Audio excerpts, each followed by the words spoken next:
Welcome, everyone, to KeyWestTourist.com's Key West Uncovered. It's a gorgeous, sun-soaked day here in paradise, and there's something truly special in the air. I love how there's always a hum of excitement around every corner in this town, whether it's live music drifting out of a local bar or a fresh slice of key lime pie waiting on your plate.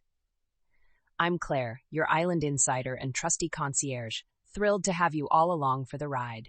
I'm Brad, and I'm already feeling the island vibes just stepping off the plane. I might have only been here a couple of hours, but I've got sandy flip-flops, a half-finished margarita, and a big grin on my face. It's so easy to jump right into the spirit of the Keys. Just walking down Duval Street, you can't help but notice how every little side alley leads to a new adventure. That's Key West for you. Magic around every corner, especially when it comes to celebrations and events. Tourists arrive ready for a good time, and locals have this remarkable ability to keep the party going year-round, so it's always festive. The first thing on my mind is how many people stop me to ask, where can we soak up the best local history?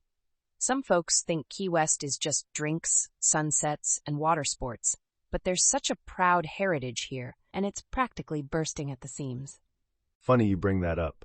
I saw a flyer about a cemetery tour, the Key West Cemetery Tour, and I did a double take. I mean, it's not the first place you imagine spending your morning, but the blurb mentioned that this cemetery was established in 1847 after a devastating hurricane. I've always been into historical oddities, so that definitely caught my attention.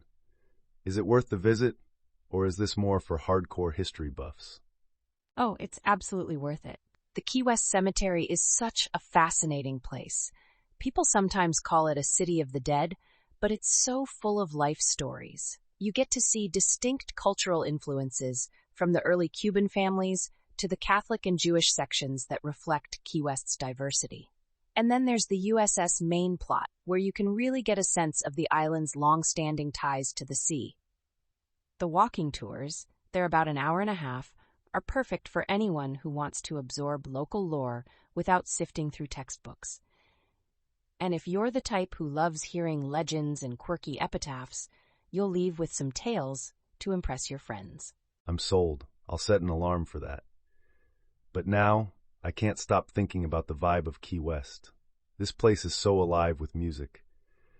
I passed Sloppy Joe's earlier, and they were rocking out at 10 in the morning with a live act. How do they even find that many musicians to fill all these slots?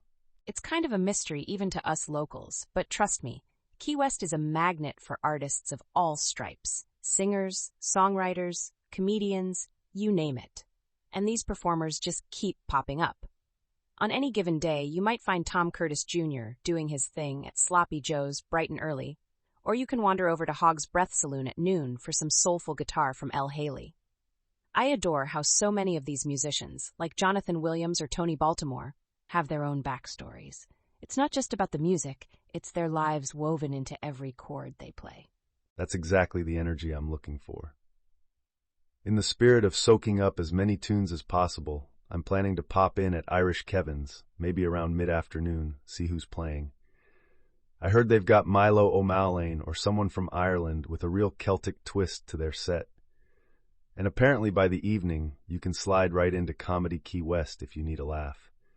This island is basically a non-stop showcase. Couldn't have said it better. And it's not just daily bar gigs that make the scene pop. There are also major festivals coming up. If you're a reggae lover, keep your eyes out for Roots on the Rock at Southernmost Beach Resort. There's the Vibe Nomads, local artisans in a vendor village, and plenty of sunscreen in the air. You can sprawl out on the sand, jam to your favorite reggae beats, and sip a chilled cocktail while the waves roll in. That's the quintessential Key West experience, if you ask me. Reggae on the beach is exactly what the doctor ordered. I also saw an event called Put-in Bay Days, which sounds intriguing. It has something to do with performers from up north turning Key West into a big midwinter party. I can get behind a multi-day celebration featuring 75 hours of live music that migrates from place to place. Do you think it'll be wild? Wild is putting it mildly. Put-in Bay Days transforms this city into an island mashup of Key West and Lake Erie vibes. All the musicians who normally play around Put-in-Bay come down here, and the local bars practically compete to host the best jam sessions. Rick's, Dirty Harry's, Sloppy Joe's, Schooner Wharf, they'll all be brimming with a celebratory crowd. If you like live music marathons, it's definitely your jam. Just remember to pace yourself. The party can run from early afternoon to the wee hours, and you don't want to miss out because you peaked too soon. Ha, spoken like someone who's experienced a few legendary nights. I'm marking my calendar for all these gatherings. But let's shift gears for a second, because I know you're also a fountain of knowledge about local architecture and history. I stumbled upon the idea of the Old Island Restoration Foundation's home tours in mid-February. People actually open up their historic homes for strangers to mosey through, admire the design, and snap pictures. They sure do. And these homes are treasures. Some date back to Victorian times, some used to be cigar makers' cottages, and others have that maritime flair, built by shipbuilders with an eye for sturdy craftsmanship. Wandering through them is like stepping into a time machine. You'll see blossoming gardens, stained glass accents, and maybe even chat with the owners if they're around. It's self-guided, so you can linger in the spots that grab you most. It's perfect for a romantic Valentine's Day weekend or just a leisurely afternoon if you love architecture. Proceeds benefit historic preservation, which means your curiosity helps keep Key West's heritage alive. Sounds like something I'd do for sure. Then after playing historical sightseer, I might treat myself to some tunes from Willie Nelson. I heard he's coming in February, performing at the Coffee Butler Amphitheater with members of his family. The guy's a living legend, and Coffee Butler is a gorgeous waterfront spot. Think that's going to be crowded? Guaranteed. Willie Nelson always draws a massive crowd, especially outdoors by the water. His fans span generations, and add Randall King opening up with a classic country vibe. Oh, that's a recipe for a sold-out show. If you can nab tickets, you'll see a side of Key West that's relaxed but still pulses with that starstruck energy. Picture the moon reflecting on the water, Willie's raspy vocals drifting through the night, everyone singing along to On the Road Again. It'll give you goosebumps. Now you're painting a picture I can't resist. Music aside, a friend told me not to leave town without hitting the Mel Fisher Maritime Museum. He said it's the top attraction for treasure hunters at heart. Something about a Spanish galleon's gold, right? Absolutely. The Mel Fisher Maritime Museum is the real deal. Mel Fisher himself spent nearly 2 decades searching for the Atocha, a Spanish galleon that sank in 1622. When his team finally found it, they discovered an insane amount of gold and emeralds. Walking through the exhibits feels like you're flipping through a history textbook mixed with a Hollywood adventure film. It's not just old coins and anchors. They also explain the trade routes, the cultural exchange between Spain, the New World, and beyond. And if you're really into the nitty-gritty process of artifact preservation, you can take a lab tour and see the experts working on centuries-old finds. It's fascinating. That definitely goes on my must-do list. I've been wanting to unleash my inner Indiana Jones. Meanwhile, my stomach is reminding me that it's nearly dinner time. What's your top recommendation for an authentic bite? I've heard people rave about everything from Cuban sandwiches to fresh seafood. I can't decide. If you're craving Cuban, El Meson De Pepe's is a classic. Right near Mallory Square so you can catch that famous sunset. Then head in for roasted pork, ropa vieja, and maybe a mojito or two. There's often live salsa music on the patio. The vibe is festive, the portions are generous, and it's been around for more than 3 decades. Chef Pepe's dishes really respect Cuban heritage, but there's this island twist that keeps it from feeling too old school. Don't skip the Cuban nachos, by the way. They load them up with all sorts of goodness. Okay, I need that in my life. I'm picturing myself devouring an entire platter and then waddling over to find some live music to dance it off. But speaking of good music and atmosphere, do you have a go-to spot for after-dinner drinks? If you love music, Ram's Head Southernmost is always a blast. They host local and regional artists daily, everything from mellow acoustic to lively rock and country. Grab one of their signature Fordham and Dominion brews on tap, or hit up the Bloody Mary bar if you fancy a customized mix. The atmosphere is friendly, and sometimes you'll catch courtyard games in full swing.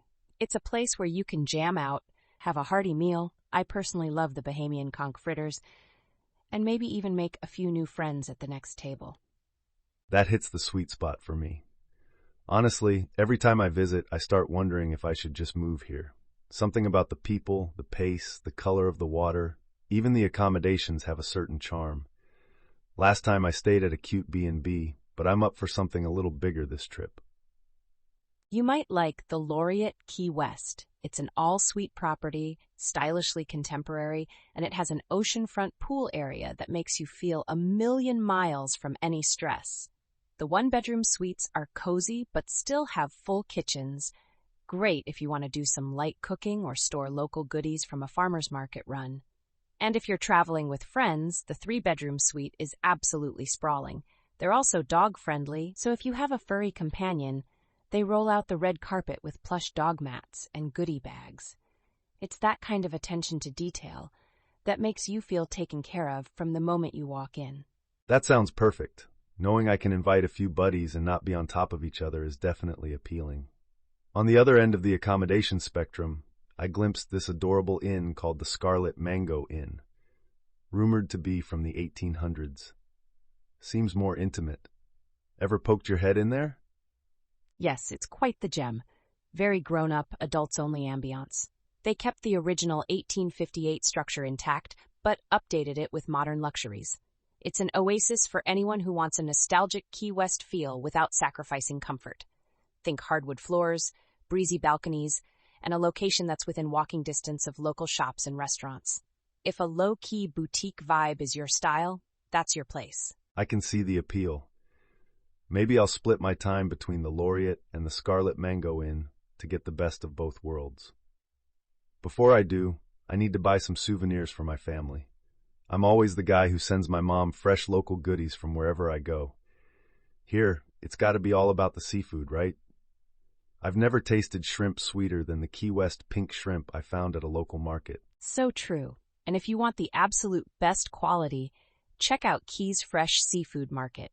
They specialize in sustainably caught stone crab, grouper, snapper, Florida lobster, you name it, they have it. They vacuum seal and ship overnight, so your family or friends back home get that fresh from the boat flavor. It's run by a small group of partners who grew up fishing these waters. Not only are they experienced, but they're passionate about keeping those waters healthy, using hook and line techniques to reduce bycatch. It's seafood you can feel good about. I love supporting local businesses that care about the environment. Thanks for that tip. I'm definitely ordering a box of shrimp to greet me back home if it lasts that long. I might just tear into it the second it arrives. Switching topics, I'm seeing ads around town about the Key West Art and Craft Festival. Truman Waterfront Park, right? 60th anniversary, if I'm not mistaken. Yes, a whole weekend to celebrate local and visiting artists. The harbor setting is gorgeous. Picture rows of vendor booths with the sea on one side and lush green on the other. Sometimes you'll see live demonstrations, maybe a painter working on a canvas or a potter shaping clay. It's a fun place to pick up truly unique souvenirs or just chat with artists about their process. The weather in late February is typically mild, so it's a lovely day out. That's got my name all over it. I appreciate both the creativity and the chance to fill my suitcase with something more meaningful than a generic t-shirt. While we're on the subject of meaningful experiences, I heard there's a Broadway classic showing at the Waterfront Playhouse, La Cage aux Folles. One of my friends is a massive musical theater buff, and she's basically dragging me along. Should I be excited about this, even if I'm not the biggest musicals guy? You should. La Cage aux Folles is equal parts hilarious and heartfelt. It's about family acceptance and embracing who you are, with plenty of show-stopping numbers and over-the-top costumes. The Waterfront Playhouse is a charming venue right on Mallory Square, so after the show you can stroll outside and enjoy the lively scene. Even skeptics tend to leave with a smile plastered across their face. I love discovering new sides of Key West. One moment you're admiring a centuries-old tombstone, the next you're dancing to a reggae tune, and later you're engrossed in Broadway-level theater. It's the best of so many worlds wrapped into a tiny island. Honestly, I see why you say this place is paradise. And that's just scratching the surface.